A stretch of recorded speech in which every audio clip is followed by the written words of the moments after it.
السلام عليكم ورحمة الله وبركاته. أحد الأخوة أرسل لي كلمة إنجليزية هي idol، فأنا جاوبته، لكن بعدها قال لي السبب ليش هو يسأل عنها.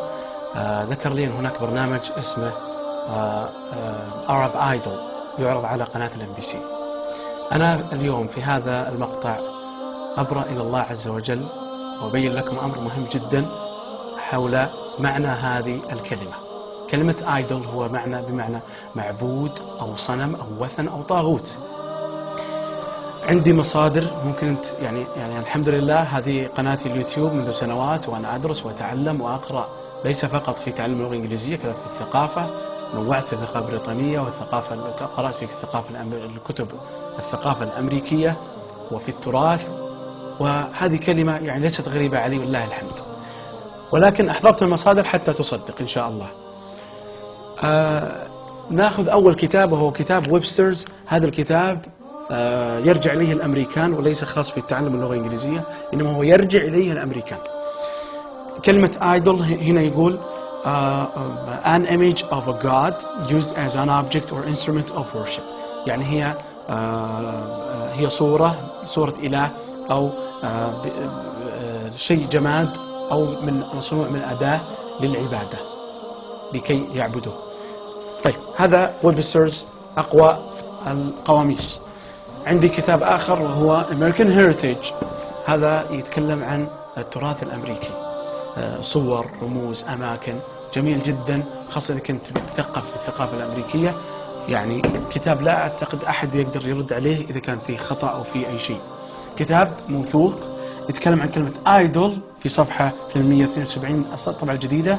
An image used as an object of worship، مثل ما قلنا التعريف المشوين، هو صورة لشيء جماد يعبد.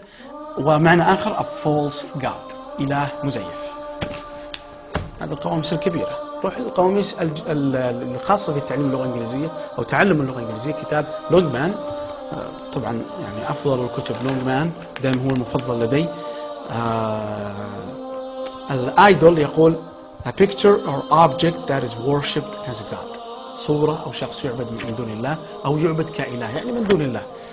الكتاب الثاني اللي هو primary للمبتدئين، هذا كتاب مبتدئين في اللغة الإنجليزية، أيضا موجودة الكلمة idol a statue or image that people worship as a god، تمثال أو صورة الناس يعبدونها كإله من دون الله.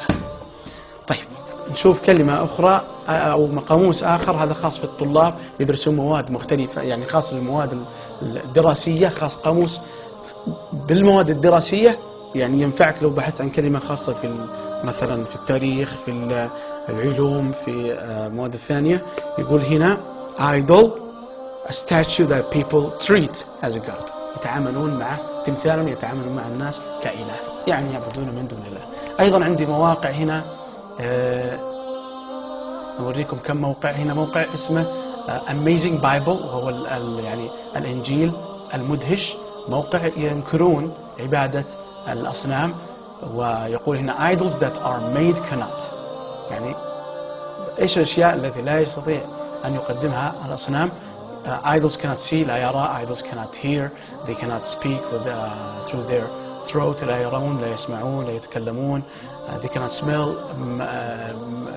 حاسة الشم معدومة. they cannot handle anything، لا يستطيعون أن يقدمون ولا يؤخرون. they cannot walk، لا يستطيعون على المشي. they cannot know anything، لا يعلمون أي شيء. هنا ينكرون في موقع amazingbible.org. هنا موقع آخر في آية عندهم تقول You shall have no other gods before me، يعني هذا الإله يقول، والله يقول أنه لا إله قبلي.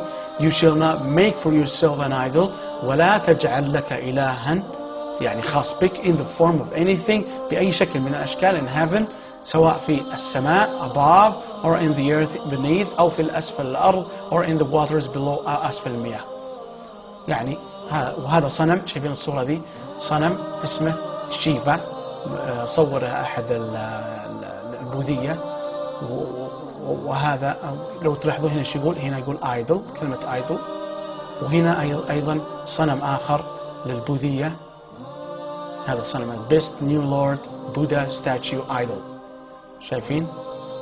يعني هذه الرسالة أنا متخصص لغة إنجليزية ويجب علي أن أنكر هذا المنكر. أنا مسلم موحد لا أقبل هذه المصطلحات لأنها تنافي الإخلاص.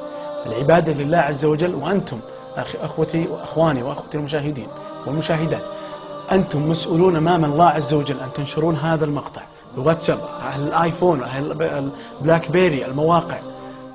انشروا هذا المقطع لكي تبرؤون أمام الله عز وجل من هذه الكلمة. أنتم مسؤولون، علمتم الآن، لابد أن تعملون. السلام عليكم ورحمة الله وبركاته.